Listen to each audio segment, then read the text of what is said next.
The impracticality of silver versus gold cannot be underestimated. It's something that I feel very strongly about, speaking from my own personal experience, having got a lot of silver in my stack, filling up the safe and really finding that impracticality too burdensome, which is why I changed my focus to gold very many years ago and have absolutely no regrets. A lot of people might hate me for saying that silver is not very practical and represents, in my opinion, not a very smart investment, certainly from the bug out practicalities, which is a very important and current worry for a lot of people. So today we're going to talk about things to think about for the practicality of both buying and selling gold and silver.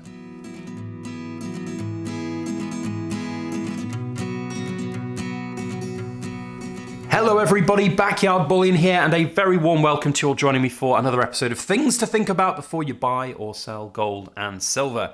And I'm afraid today is going to be a little bit of a silver bashing video. You might hate that. If you do, I'm very sorry. You can share your thoughts down in the comments section all day long. But I'm afraid silver just is not valuable enough. That value to weight ratio makes it a very impractical physical investment to have. That's not to say that I think you shouldn't have any silver, and as you can see right here on the table, I've already got 3 kilos of silver, and I have a bunch of other kilo and 100 ounce bars in my stack. They form a nice foundation for me, but they are bloody impractical and becoming even more impractical over time with increased postage costs, the ability to store them securely, and God forbid if there was a situation like in Los Angeles around where I am, yeah, they're going bye-bye. I'm not looking to get them out of the secure storage or safes and get them on the road with me. The go bag with gold, I'm afraid, is just way better. The superior nature of the value to weight ratio cannot be ignored, and it's something to think about before you buy or sell gold and silver.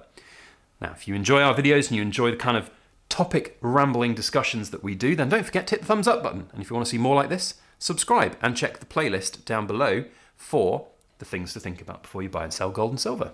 So, the impracticalities of silver cannot be underestimated, and I'll share a little bit of my own personal story. I started buying silver and I bought a bunch of 1 ounce coins. I think I had about 100 in my first little batch, and for about a year and a half I just stored them in the top drawer of my desk. And that was all great. And then I kind of realized that that probably wasn't the best place to store some silver. So bought a little safe and bought more silver, and then started a YouTube channel and bought more silver and bought more silver and bought more silver. And suddenly my safe was full. And then I bought a second safe, and then my safe was full. It doesn't take long. It really doesn't. And especially if you've got some savings that you're transferring into silver, if you're kind of stacking as you go along the way, it could take a year or two to get that impracticality ratio, as I call it, to that maximum, but it will happen. It will happen. Gold is better. And that's when I made a shift. About 2 years into my stacking journey, I went to gold. And I'm sorry, but there is just no argument to say that one of these, this is a quintuple Isle of Man sovereign, beautiful coin in its own right.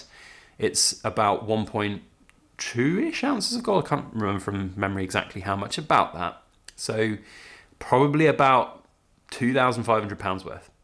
Pretty nice, you think? Well, yes, you can have that, or you can have these. 3 kilos of silver. And the impracticality, both of storage, security, and portability cannot be ignored. 3 kilos doesn't seem like a lot, and some of you might be saying, Backyard Bullion, do you even lift, bro? Yeah, 3 kilos, you can lift 3 kilos, you can hold 3 kilos.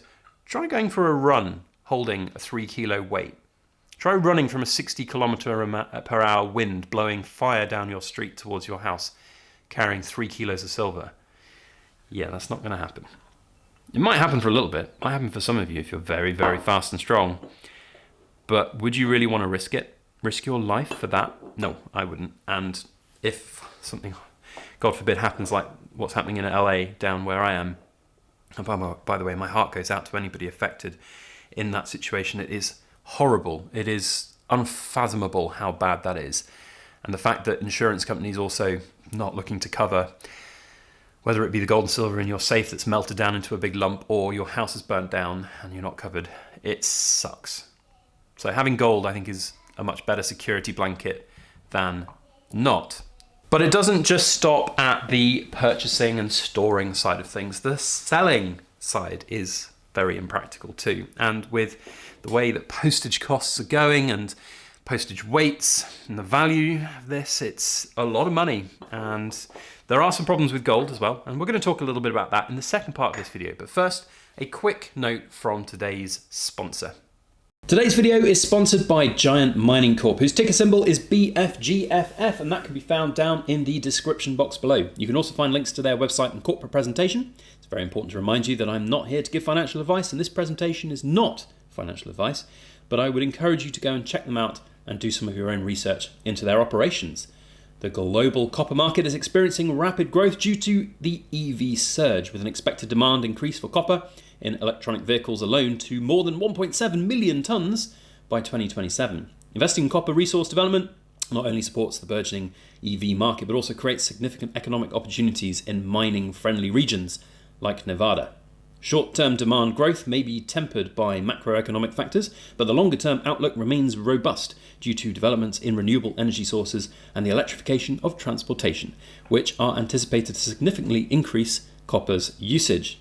Given that expanding EV market, strategic copper mining and development is vital to meeting future copper demands, and Giant Mining Corp's Majuba Hill copper property shows a great potential, with the incoming Trump White House and policy changes coming to the USA for both mining and drilling. The outlook could be quite bright. Historic underground mines at the Majuba Hill project produce copper, tin and silver from the early 1900s to 1950s in excess of 2.8 million pounds of copper, 185,000 ounces of silver, 5,800 ounces of gold and upwards of 21,000 ounces of tin. A rich and very lucrative area. The infrastructure is in place and positioned to potentially yield significant resources for the growth of Giant Mining Corp.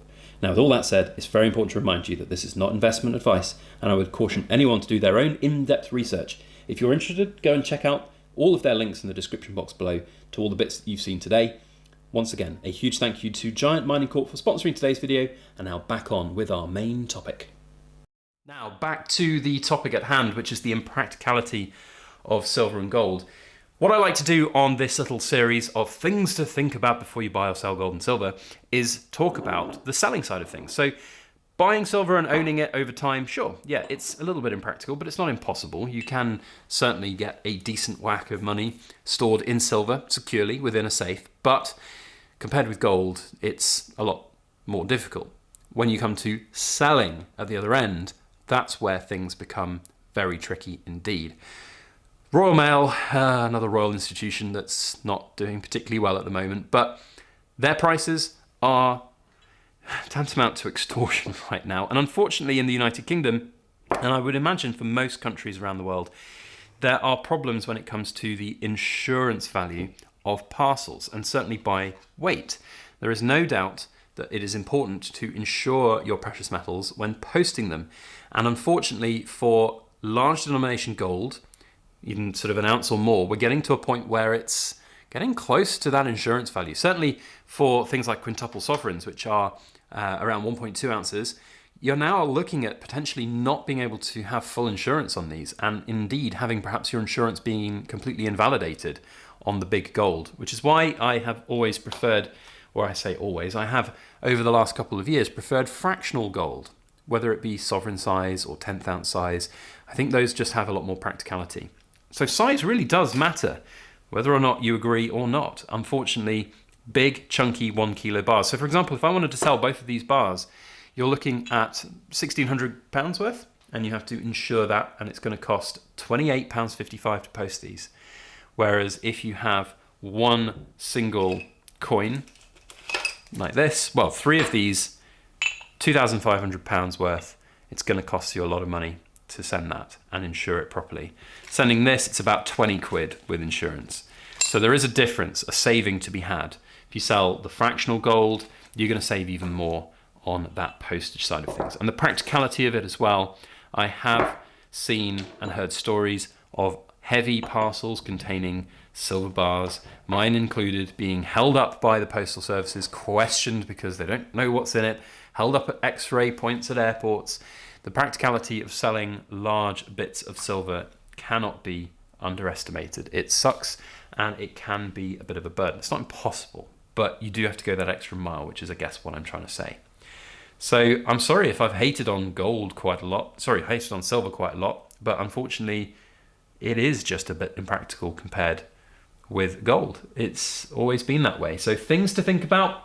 Have a good hard think about what you're going to be stacking, how you're going to be securing it.